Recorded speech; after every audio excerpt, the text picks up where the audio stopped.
समझाते हैं कि भोली आत्मा, यदि परमात्मा की भक्ति नहीं करते हो और बाकी तुम ये इसी काम लगे हुए हो तो ये मनुष्य जीवन वाला काम नहीं कर रहे, गोबर के भूंड का काम कर रहे हो।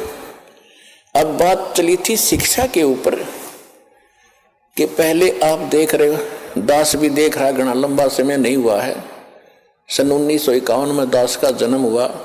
सन 60 के बाद ऐसा समझण जोगा हुआ, जो बातें आज याद आ रही हैं उसमें क्या प्रक्रिया और कैसे लोग थे। अब इस ज्ञान की रोशनी से उनकी पहचान हो रही है कि पहले शिक्षा कतई नहीं थी। पिता पढ़े नहीं, चाचा पढ़ा नहीं, ताऊ पढ़ा नहीं, कोई कुंबा और पढ़ा नहीं।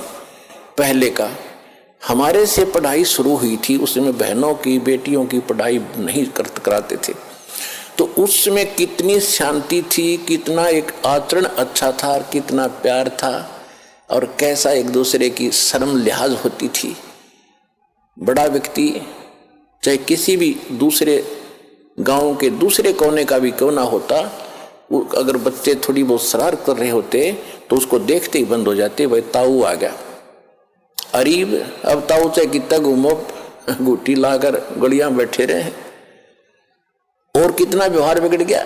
माया माया चाहिए, ना भाई बहन का प्यार, ना कितने रिश्तेदारी में लगाव रहा।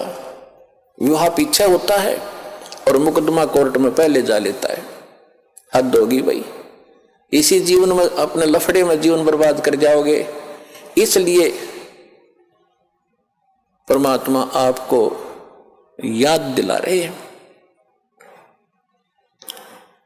कि मानुष जन्म पाय कर जन नहीं रट हरि नाम, जैसे कुआ जल बिना फिर बनवाया क्या काम।